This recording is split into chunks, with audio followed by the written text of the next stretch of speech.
একটা কাক মন খারাপ, আমি কালো মানুষ, আমি কালো পাখি, আমাকে কেউ সম্মান দেয় না। সবচেয়ে সুখী পাখি মনে হয় টিয়া পাখি। তো কাকে একদিন টিয়া পাখির কাছে গেছে তার সুখের সংজ্ঞা শোনার জন্য। টিয়া পাখি, আহা তোমাকে মানুষ, আমার মনটা খারাপ, কারণ আমাকে কেউ পাত্তা দেয় না। আমি পৃথিবীর সবচেয়ে ভালো কাজ করি, ময়লা আবর্জনা দূর করি, কিন্তু আমাকে কেউ পাত্তা দেয় না। কিন্তু তোমাকে মানুষ সবসময় আসলে, আমি বারান্দা আসলে মানুষ আমাকে দূর দূর করে দাঁড়িয়ে দেয়, আর তোমাকে আসলে মানুষ কাছে নিতে চায়, সেলফি তুলতে চায়। তুমি অনেক সুখী। সে বলে, কে বলেছে আমি সুখী? হ্যাঁ তুমি সুখী। কে বলেছে আমি সুখী? আমি কীভাবে সুখী হই? আমাকে মানুষ, আমি বারান্দায় কোথাও যাবো স্বাধীনভাবে চলতে পারি না, মানুষ আমাদেরকে ধরে ফেলে, ধরে খাঁচার মধ্যে বন্ধ করে ফেলে। সবচেয়ে সুখী হচ্ছে রাজহাঁস। কি রাজহাঁস সুখী? কেন?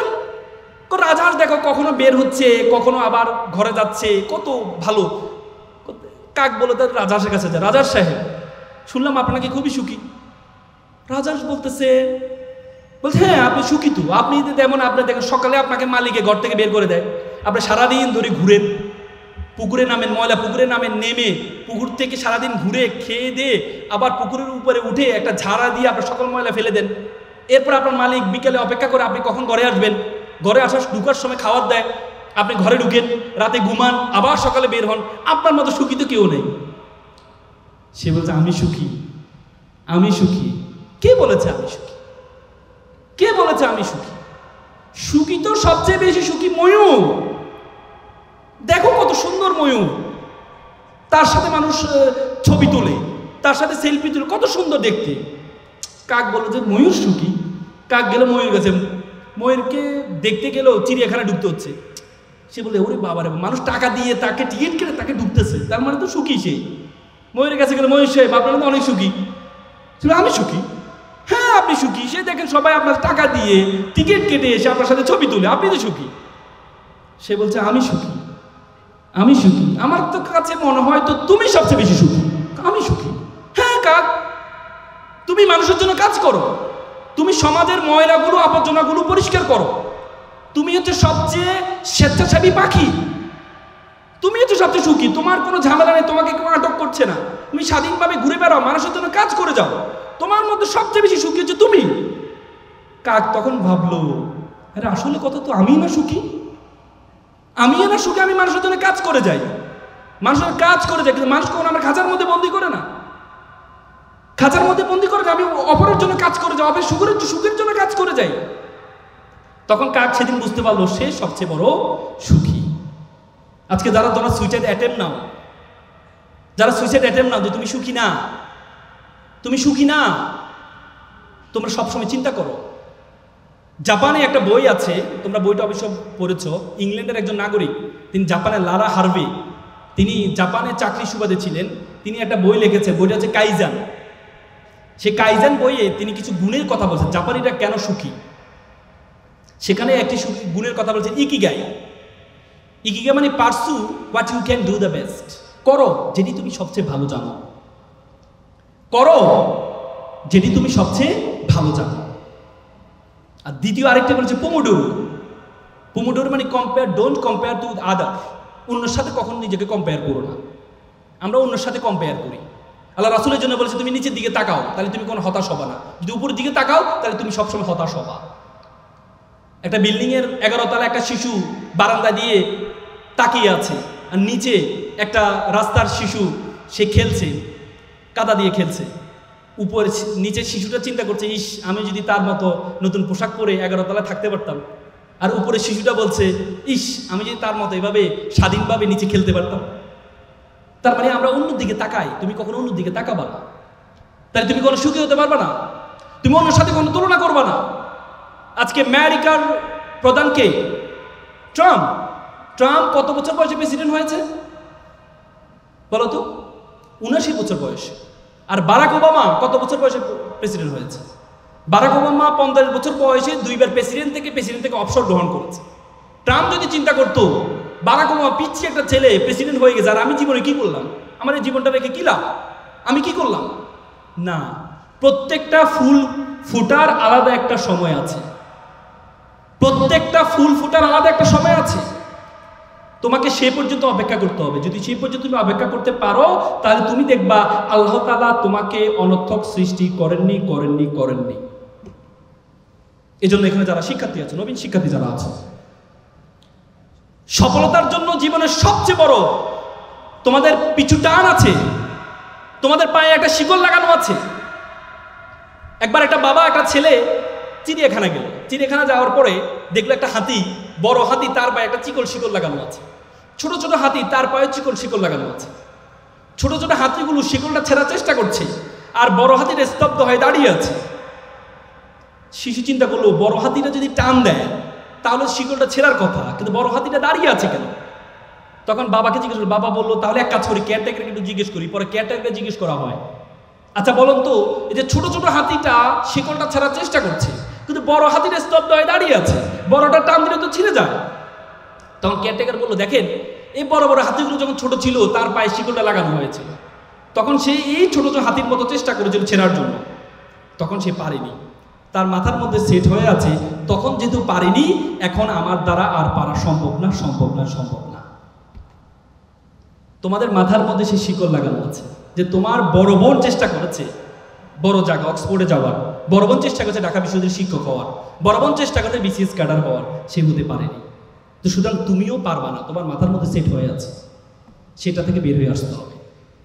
পরিশ্রমের কোনো বিকল্প নেই।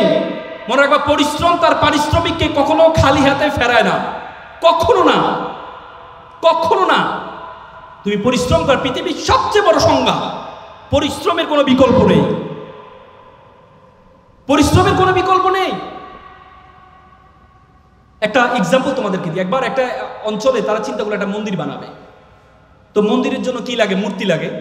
তো তারা চিন্তা করলো একটা মূর্তি বানাবে। তো মূর্তির জন্য কি লাগবে? পাথর লাগবে। তো তারা চিন্তা করলো একটা পাথর কোথা থেকে পাওয়া যায়? সুন্দর পাশের গ্রামে একটা পাথর আছে, সুন্দর পাথর, সাদা পাথর, চমৎকার পাথর। তখন তারা গেল পাথরকে অফার করতে, যে পাথর সাহেব আপনাকে একটু লাগবে। বলছে আমাকে লাগবে, আমাকে নিয়ে কি করবা? বলছে আপনাকে নিয়ে আমরা একটু 6 মাস একটু কাটবো, ঘষবো, মাজবো, এরপর আপনাকে মূর্তি বানাবো, মন্দিরে রাখবো, সবাই এসে আপনাকে সেলুট করবে, প্রণাম করবে, সালাম করবে। 6 মাস? না, এই কষ্ট আমার দ্বারা সম্ভব না। আমাকে কষ্ট ছাড়া যদি কোনো কাজ থাকে সেটা বলো। বলছে না, আপনাকে তো এভাবে রাখলে তো কেউ সালাম করবে না আপনাকে। তখন অবহেলিত একটা পাথর ছিল পাশে, কালো পাথর। সে বলে স্যার আমাকে নিয়ে যান, 6 মাস না, 1 বছর ধরে আমাকে কাটেন, ঘষেন, মাজেন, কোনো সমস্যা নেই। পরবর্তীতে কালো পাথরটাকে নিয়ে যাওয়া হয়। নিয়ে যাওয়ার পর 10 জনে মিলে তাকে কেটে ঘষে কাটাকাটি শুরু করলো। 10 মাস ধরে কাটছে। কাটার পর তাকে মূর্তির অবয়ব বানালো। অবয়ব বানার পর মন্দিরে রাখলো। দেখা যায় সবাই এসে তাকে প্রণাম করছে, সালাম করছে, নারিকেলে পানি ঢালে। দেখলো তো বিশাল লাইন পড়ে গেছে নারিকেলে পানি। তারা চিন্তা করলো, এই যে প্রত্যেকের হাতে একটা নারিকেল যদি আমার দেয়ালে ভাঙে তাহলে আমার দেয়াল তো ফেটে যাবে। তখন তারা কি চিন্তা করলো, ওই পাথরটাকে একটা অফার দিয়ে দেখি, এখান থেকে কাটা ঘষার কোনো কাজ নেই। তখন গেল সাদা পাথর সাহেব, আপনার একটা চমৎকার কাজ পেয়েছি। বলে কি কাজ? বলছে আপনাকে কাটবে না, ঘষবে না, মাজবে না, কিচ্ছু করবে না, শুধু নারিকেল ভাঙবে। খুব চমৎকার। 6 মাস? কোনো 6 মাসও লাগবে না, এখন থেকে কাজ শুরু। এখন থেকে আপনার কাজ শুরু, রেডিমেড কাজ। তো ভালো কথা। তো পরে তাকে নেওয়া হয়, প্রত্যেকে এসে নারিকেল ভাঙে। আবার জুতোর পিতি খুলে গেলে তার পায়ে উপরে জুতা রাখে, পিতিটা লাগায়, আসতে চাইতে লাথি মারে, পায়ের মধ্যে কোনো কাদা লাগলে তার পাথর দিয়ে তাকে মোছে, আর নারিকেলটা নিয়ে ওই যে মূর্তি, কালো মূর্তির উপর ঢালে। সবাই এসে প্রণাম করছে, সালাম করছে। সাদা পাথর বলছে, কিরে বেটা, তুই ছিলি সবচেয়ে অবহেলিত পাথর, তোর সাথে কেউ সেলফি তুলতো না, আমার সাথে সবসময় মানুষ সেলফি তুলতো, আর আজকে মানুষ তোকে প্রণাম করছে, তোকে সালাম করছে, আর আমাকে আসতে চাইতে লাথি মারছে। তখন কালো পাথর বললো, তুমি তো দেখেছো আমাকে সম্মান করাটা, কিন্তু আমাকে যখন কাটা হয়েছে, ঘষা হয়েছে, মাজা হয়েছে, 10 জনে মিলে চারদিক থেকে আমার উপর আঘাত করা হয়েছে, তখন আমি সহ্য করেছি বলেই আজকে মানুষ আমাকে প্রণাম করছে, সালাম করছে। তুমি যদি মনে করো যে পরিশ্রম করবা না, কষ্ট করবা না, এমনি মানুষ তোমাকে সম্মান করবে, এত সহজ? আমরা সবসময় বলি, আমরা একটা হাদিসের কথা, আত্তাকদুলা ইয়ারুদ্দু, তকদির কখনো পরিবর্তন হয় না, কপালে যেটা আছে সেটা, কপালে যেটা আছে সেটা। অথচ আল্লাহ তাআলা কোরআনে বলেছে, ওয়াল্লাইসা লিল ইনসানু ইল্লা মা সাআ। আল্লাহ বলেছে মানুষ ততটুকুই পায় যতটুকু সে চেষ্টা করে।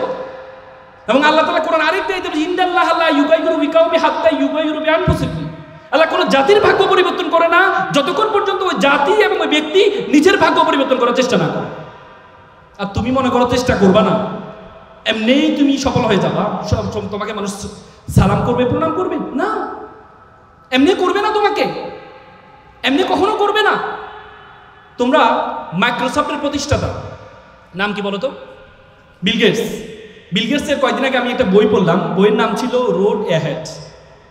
সে বইতে বিল গেটস তার জীবনে, সে হার্ভার্ড ইউনিভার্সিটির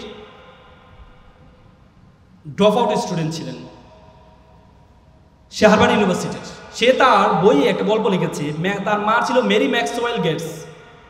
মেরি ম্যাক্সওয়েল ছোটবেলা তাকে 3টি পরামর্শ দিয়েছিলেন। বলছে, বাবা তোমাকে বড় হয়ে দিলে 3টি কাজ তোমাকে করতে হবে। কি কাজ? একটি হচ্ছে you have to be exceptional, তোমাকে ব্যতিক্রম হইতে হবে। দ্বিতীয় হচ্ছে বিং ড্রিভার, ড্রিম বিগার, তোমার স্বপ্ন হবে অনেক বড়। তৃতীয় হচ্ছে রিড লটস অফ বুকস, প্রচুর বই পড়তে হবে। যখন তাকে ছোটবেলায় পরামর্শ দিয়েছিল বি এক্সেপশনাল, তোমাকে ব্যতিক্রম হতে হবে, যখন বিল গেটস দেখতে পেলেন, সে যখন হার্ভার্ডে পড়া শুরু করলেন, তখন বড় বড় অফিসিয়াল যে কম্পিউটারগুলো আছে, এই কম্পিউটারগুলো তাকে ইউজ করার জন্য দেওয়া হয়। অফিসিয়াল কাজে ব্যবহার হতো তখন কম্পিউটার। তখন বিল গেটস চিন্তা করলো, আমি অফিসিয়াল কাজে কম্পিউটার না, আমি এমন একটা মাইক্রো কম্পিউটার আবিষ্কার করব যেটা ঘরে বসে এটা ইউজ করা যায়। বিল গেটস ইউনিভার্সিটি ক্লাসে যাওয়া বন্ধ করে দেয়। পরবর্তীতে বিল গেটস 4 বছরের মাথায় যখন মিনি কম্পিউটার জনক বলা হয়, মিনি কম্পিউটার আবিষ্কার করলেন, তখন তার বন্ধুরা পড়াশোনা শেষ করে এসে তার মাইক্রোসফটে এসে জব করা শুরু করেছে। বি এক্সেপশনাল, ব্যতিক্রম হইতে হবে। তোমাদেরকে আমি বলবো না পড়াশোনা বাদ দিয়ে শুরু করো, সেটা বলবো না। মনে রাখবা, জিকে বলা হয় আগে বলতো জেনারেল নলেজের যোগ, এখন জিকের কোনো ভ্যালু নেই। এখন এসকে স্পেশাল নলেজ লাগবে তোমার। তোমাকে এমন একটা গুণ মেকশিওর করতে হবে যে গুণটা 10 জন থেকে তোমাকে পার্থক্য করে দিবে। আগে বলতো নলেজ ইজ পাওয়ার, এখন বলো knowledge is powerless without skill. দক্ষতাবিহীন নলেজের কোনো ভ্যালু নেই। তুমি যদি দক্ষ না হও, এই নলেজের কোনো ভ্যালু থাকবে না। তোমাকে এমন একটা দক্ষতা অর্জন করতে হবে। বিলিভ অর নট, বিশ্ববিদ্যালয় জীবনে যতটুকু পড়েছি, একটা শব্দ, একটা ওয়ার্ড কাজে আসে নাই। ক্যারিয়ারে একটা শব্দ কাজে আসে নাই। কাজে আসছে কি? ঢাকা বিশ্ববিদ্যালয় ডিবেটিং সোসাইটিতে ডিবেট করেছিলাম, বিভিন্ন সোশ্যাল অর্গানাইজেশনের সাথে যুক্ত ছিলাম, কমিউনিকেশন স্কিল ছিল, অনেকের সাথে পরিচয় হয়েছিলাম, শত শত মানুষের সাথে পরিচয় হয়েছিলাম। এটা কাজে আসছে সবচেয়ে বেশি।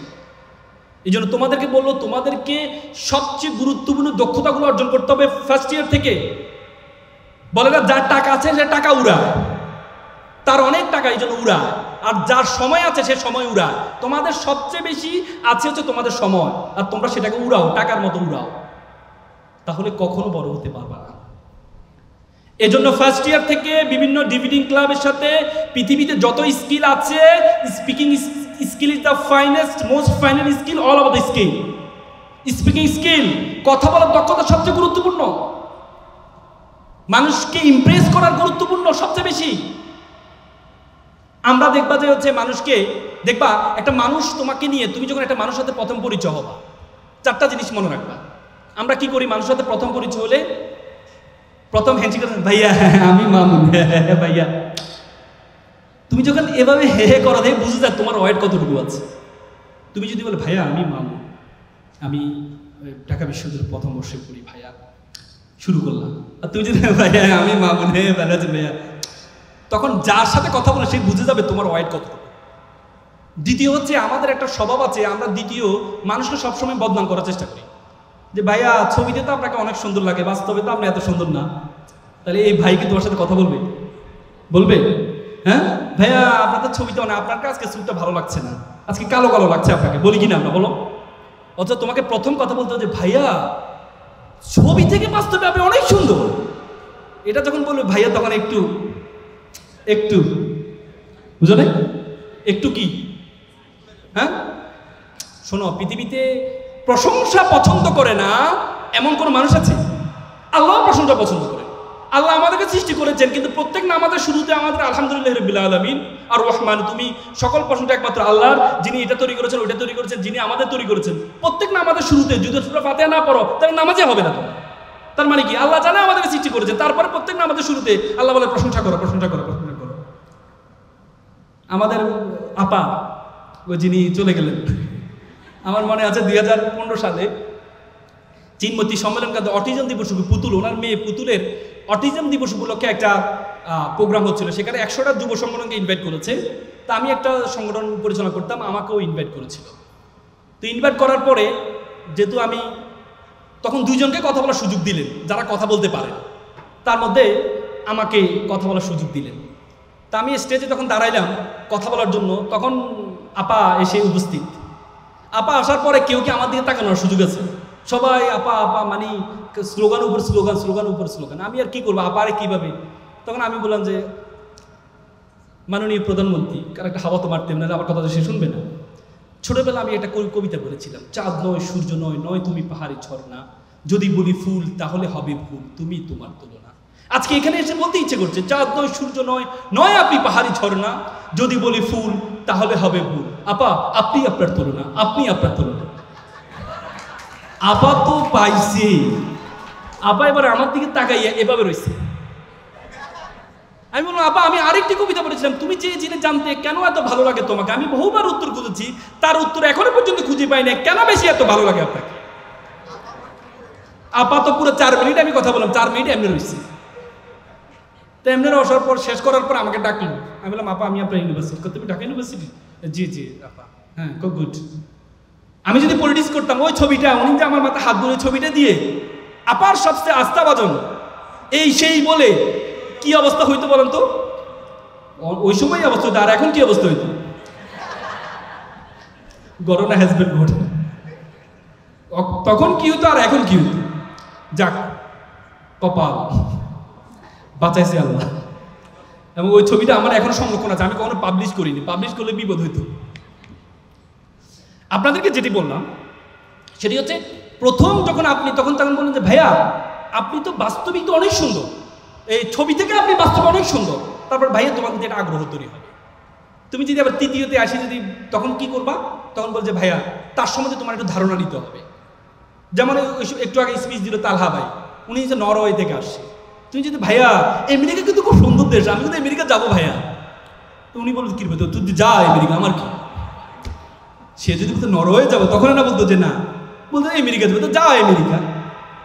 না, এখন সে পছন্দ করে, আপনি তাকে সোশ্যাল মিডিয়া দেখেছে সে আর্টিকেল লেখে, তখন আপনি যদি বলেন ভাইয়া আপনার আর্টিকেলটা না ওই দিন লিখেছেন না, খুব সুন্দর হয়েছে, চমৎকার হয়েছে ভাই, ভাই আমি কিন্তু সবসময় আপনার আর্টিকেল পড়ি, তখন ভাইয়া বলেন না ছেলেটা তো আমার একবারে খুব ফেল, তখন সে আপনার প্রতি আগ্রহ তৈরি হবে। আর চতুর্থ যে জিনিসটা, পিজিটিং করা স্বভাব আছে আমাদের মধ্যে, এ কথা বলতেছি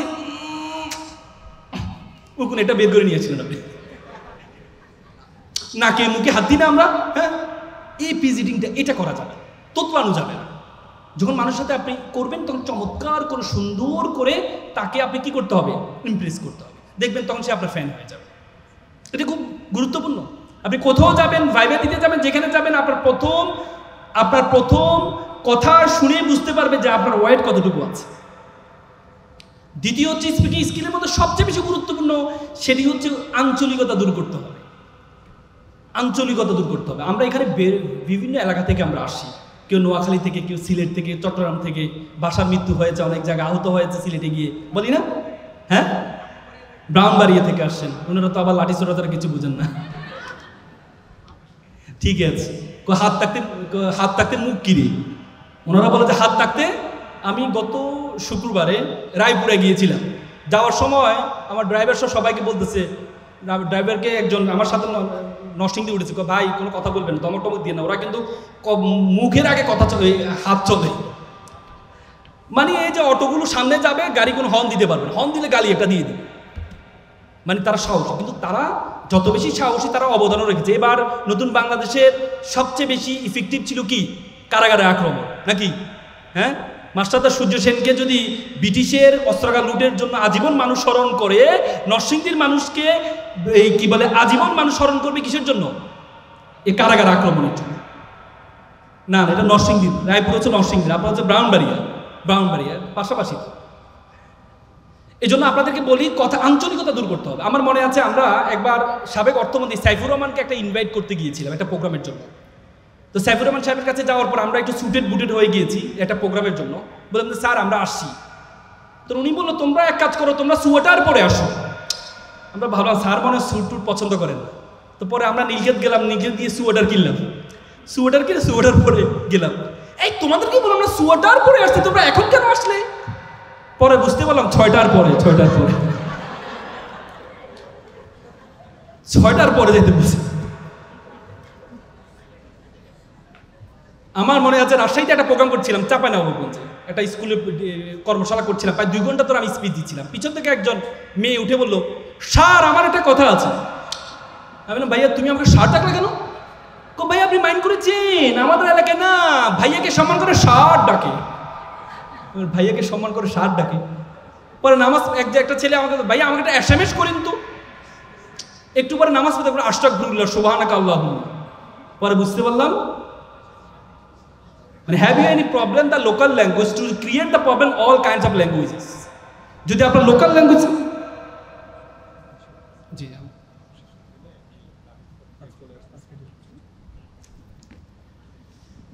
আচ্ছা, তারপরে যদি আপনার লোকাল ল্যাঙ্গুয়েজে প্রবলেম হয় তাহলে আপনার প্রত্যেকটা ভাষায় আপনার কি হবে, সমস্যা হবে। তারপরে আমার মনে আছে আমি 2013 সালে গিয়েছিলাম আপনার মাদ্রাজ ইউনিভার্সিটি, ভারতের দক্ষিণ প্রদেশ মাদ্রাজ ইউনিভার্সিটি একটা ডিবেট কম্পিটিশন অংশগ্রহণ করার জন্য। সেখানে আমরা প্রায় 12 দিন ছিলাম। তা ওরা মশলা বেশি খায়, আমার খুব বাঙালি খাবার খেতে ইচ্ছে করলো। তা আমি বললাম, brother have you available any Bengali food? তা আমাকে বলছে, হ্যাঁ available, you have to go so far. তোমাকে পায় আমি 100 কিলোমিটার করে আমি গেলাম একটা বাঙালি দোকানে লেখা আছে ইংলিশে YANG ইয়াং TUNG টুং KHAN কাই JAN ইয়াং টুং কাইদাং রেস্টুরেন্ট। আমি বললাম এটা চাইনিজ রেস্টুরেন্ট, কারণ চাইনিজে ইয়াং ফং পং পং বলে নাকি। ভিতরে যাওয়ার পরে ম্যানেজার বলতে, ভাইয়া ভালো আছেন? আমি ব্রাদার ইউ ফ্রম? তাই তো নোয়াখালীর মানুষ। আমি মানলাম নোয়াখালীর, কিন্তু নাম দিলেন চাইনিজ কেন? কে বলছে এটা চাইনিজ? এটা তো ইয়াং তুন খাইজান, মানে এখান থেকে খেয়ে যান। বলে না ইয়াং তুন খাইজান আর নাকি উঠি যান। তাহলে আপনি এভাবে লিখলেন কেন? বলছে ভাই বাইরের মানুষ তো মনে করে এটা চাইনিজ রেস্টুরেন্ট, বিদেশি রেস্টুরেন্ট, আর বাঙালিতে ভিতরে ঢুকলেই বুঝতে পারে এটা নোয়াখালী রেস্টুরেন্ট। 2 ধরনের কাস্টমার পাই, এই জন্য এভাবে লিখছি। তখন আমি বুঝতে পারছিলাম নোয়াখালী মানুষের অবস্থা কি। কে নোয়াখালীর আছেন দেখি? কে নোয়াখালী? আপনার প্রশ্ন করলাম আপনাদের। আচ্ছা, এটা মূল উদ্দেশ্য হচ্ছে আপনার স্পিকিং স্কিলটা আপনাদের মেকশিওর করতে হবে। আমি সর্বশেষ একটা কথা বলে শেষ করব। সেটি হচ্ছে আমার মনে আছে 2015 সালে ভারতের ইন্দোর প্রদেশে গিয়েছিলাম। ইন্দোর মধ্যপ্রদেশের রাজধানী ইন্দোরে একটা debate competition, south Asian debate competition ছিল। তো সেখানে যাওয়ার পরে একটা চিড়িয়াখানা দেখতাম, আসার সময় মুম্বাইতে একটা চিড়িয়াখানা দেখতে পেলাম, ডারউইন চিড়িয়াখানা। তো চিড়িয়াখানায় 3টা মূর্তি বড় বড়, শুরুতে একটা মূর্তি 2 চোখে হাত, একটা মূর্তি 2 কানে হাত, একটা মূর্তির মুখে 2 হাত। হিন্দি ভাষা লেখা আছে, আমি বুঝতে পারলাম মানে কি লেখা। আমি জিজ্ঞেস করলাম এখানে কি লেখা আছে?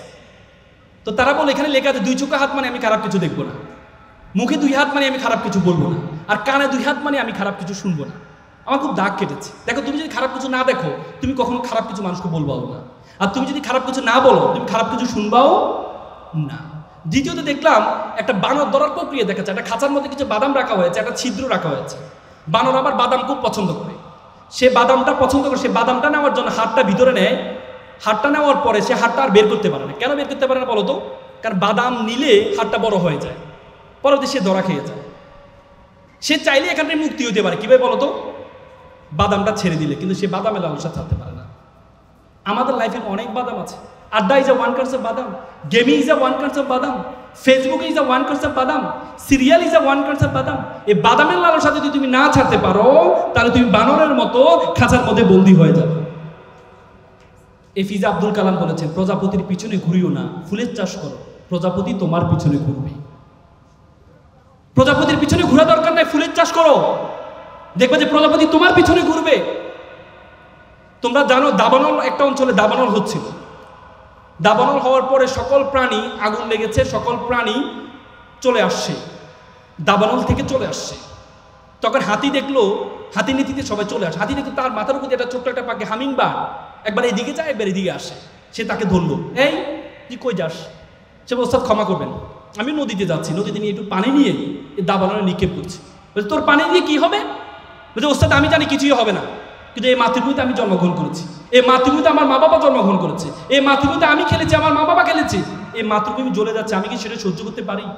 আমি আমার যতটুকু সামর্থ্য আছে ততটুকু মাতৃভূমিকে রক্ষা করার জন্য চেষ্টা করছি। তখন হাতির ইগুতে লাগলো, কত তো সত্য। আমরা প্রত্যেকে যদি পানি নিক্ষেপ করি, তাহলে তো এই দাবানল থাকার কথা না। পৃথিবীতে এত সুন্দর দেশ তুমি কোথাও পাবা না। I have visited 26 states all over the world. আমি পৃথিবীর 26টা দেশে গিয়েছি। যখনই গিয়েছি একদিন থেকেছি, 2 দিন থেকেছি, আমার দেশের জন্য অন্যরকম ভালোবাসা তৈরি হয়। কোথাও গরম, কোথাও ঠান্ডা, এত সুন্দর দেশ তুমি কোথাও। আমি রাশিয়া গিয়েছিলাম, -25। আমি বের হয়েছে, আমার হাত ফেটে রক্ত বের হয়েছে, হাত ফেটে রক্ত বের হয়েছে আমার, এত ঠান্ডা। পৃথিবীতে এত সুন্দর দেশ তুমি কোথাও পাবা না, কখনো গরম, কখনো ঠান্ডা। John of Kennedy, you don't ask what country can do for you, you can ask you can do for your country. তুমি জিজ্ঞেস করো তোমার দেশ তোমাকে কি দিয়েছে, বরং তুমি জিজ্ঞেস করো তুমি তোমার দেশের জন্য কি করেছো। তো সুতরাং প্রত্যেকে নিজের দেশের প্রতি মমত্ববোধ, ভালোবাসা যদি আমরা রাখতে পারি, ইনশাল্লাহ আমরা কখনো ছোট হব না। শিক্ষার্থীরা যারা আছে সবাই একটু দাঁড়াও, আমি একটা ওত বলে আমার কথা শেষ করবো। শিক্ষার্থীরা সবাই একটু দাঁড়াও, আমি সব জায়গায় ওটা বলার চেষ্টা করি, সবাই একটু দাঁড়াও। স্কুল তো শেষ করে আসছো তোমরা, আমিও বলছি, আমার সাথে সামনে হাত না, বলো আমি ওয়াদা করছি, লাউডলি বলো, আমি ওয়াদা করছি খারাপ কিছু দেখবো না, খারাপ কিছু শুনবো না, খারাপ কিছু বলবো না। যে মুখে ডাকি মা, সে মুখে মাদক না। মানুষের মতো মানুষ হব, পিতামাতাকে শ্রদ্ধা করব, নিজের দেশকে নিজেই গড়ব। আবার বলো, আমি ওয়াদা করছি খারাপ কিছু দেখবো না, খারাপ কিছু শুনবো না, খারাপ কিছু বলবো না। যে মুখে ডাকি মা, সে মুখে মাদক না। মানুষের মতো মানুষ হব, পিতামাতাকে শ্রদ্ধা করব, নিজের দেশকে নিজেই গড়ব। তোমরা যারা ছোট্ট শিশু, বড় হবে ঠিক, তোমরা হবে শিল্পী, কবি, লেখক, বৈজ্ঞানিক। আজকে যারা ফুলের কলি, কালকে হবে ফুল। তোমরাই দূর করবে এই সমাজের ভুল। সকালে ভালো থাকবা, সুস্থ থাকবা। আসসালামু আলাইকুম।